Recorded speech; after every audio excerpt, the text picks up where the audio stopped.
Item ಯಾವುದೇ ಇರಲಿ try ಮಾಡಿ ಆಚಿ ಚಿಕನ್ ಮಸಾಲಾ. ಇಂಧನ ಮಿತವ್ಯಯಕ್ಕೆ ಪ್ರಧಾನಿ ಮೋದಿ ಬೆಂಗಾವಲು ಪಡೆ ಕಡಿತ ಆಗಿದೆ. ಆ ವಿಚಾರಕ್ಕೆ ಸಂಬಂಧಪಟ್ಟಂತೆ ಮೋದಿ ಕರೆಯಂತೆ ಈಗ ಬಿಜೆಪಿ ರಾಜ್ಯಾಧ್ಯಕ್ಷ ಬಿವೈ ವಿಜಯೇಂದ್ರ ನಡೆ.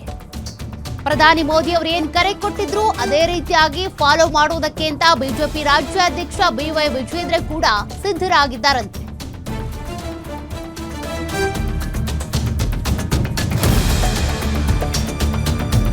ಕಾರು ಬೆಂಗಾವಲು ಕಡಿತಗೊಳಿಸೋದಕ್ಕೆ ಅಂತ ಸಾರ್ವಜನಿಕ ಸಾರಿಗೆ ಅವಲಂಬನೆಗೆ ಅಂತ ತಯಾರಾಗಿದ್ದಾರೆ ವಿಜಯೇಂದ್ರ.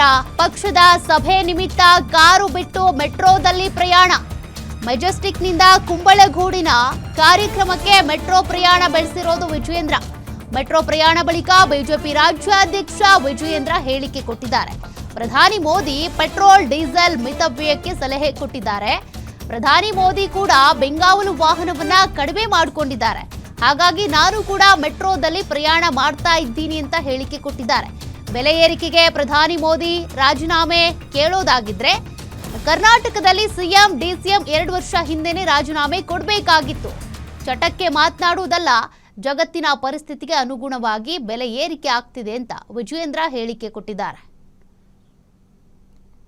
ಸುಮಾರು 2 ವರ್ಷದಿಂದ ಪ್ರಧಾನಮಂತ್ರಿಗಳೇ ಕರೆ ಕೊಟ್ಟಂತ ಸಂದರ್ಭದಲ್ಲಿ ವಾಹನದ ಬಳಕೆಯನ್ನು ಕೂಡ ನಾವು ಗಮನಿಸಬೇಕಾಗ್ತದೆ. ಆದಷ್ಟು ಸಾರ್ವಜನಿಕ ಬಸ್ ಇರಬಹುದು, ಮೆಟ್ರೋ ಇರಬಹುದು, ಇದನ್ನು ಬಳಸಬೇಕು ಅಂತೇಳಿ ಪ್ರಧಾನಮಂತ್ರಿಗಳೇನು ಒಂದು ಕರೆಯನ್ನು ಕೊಟ್ಟಿದ್ದಾರೆ. ಇವತ್ತು ಅವರು ಇಡೀ ದೇಶದ ಪ್ರತಿಯೊಬ್ಬ ಪ್ರಜೆಗೂ ಕೂಡ ಒಂದು ರೀತಿ ಮಾದರಿ. ಹಾಗಾಗಿ ನಾನೊಬ್ಬ ರಾಜ್ಯದ ಅಧ್ಯಕ್ಷನಾಗಿ ಕಾರ್ಯಕರ್ತನಾಗಿ ನನ್ನ ಕರ್ತವ್ಯ ಕೂಡ ಹೌದು. ಅದನ್ನು ನಾನು ಕೂಡ ಅನುಸರಿಸಬೇಕು ಅಂತೇಳಿ ಇವತ್ತು ಕುಂಬಳಗೌಡ್ನಲ್ಲಿ ನಮ್ಮ ಪ್ರಶಿಕ್ಷಣ ವರ್ಗ ಇದೆ, ಬೆಂಗಳೂರು ದಕ್ಷಿಣದ ಪ್ರಶಿಕ್ಷಣ ವರ್ಗ ಇದೆ. ತದನಂತರದಲ್ಲಿ ರವಿಶಂಕರ್ ಗುರೂಜಿ ಅವರನ್ನು ಭೇಟಿ ಮಾಡಿ ಅವರ ಆಶೀರ್ವಾದನ ಪಡೆದುಕೊಂಡು ಆಮೇಲೆ ಮತ್ತೆ ವಾಪಸ್ ಬರ್ತೇನೆ, ಮೆಟ್ರೋದಲ್ಲೇ ವಾಪಸ್ ಬರ್ತೇನೆ. ಪೆಟ್ರೋಲ್ ಡೀಸೆಲ್ ಏರಿಕೆ ಆಗಿರೋದ್ರಿಂದ ಪ್ರಧಾನಿ ನೈತಿಕ ಹೊಣೆ ಹೊತ್ತು ರಾಜೀನಾಮೆ ಕೊಡಬೇಕು ಅಂತ ಹೇಳಿ ವಿರೋಧ ಪಕ್ಷಗಳು ಆಗ್ರಹ ಮಾಡ್ತಿದ್ದಾರೆ.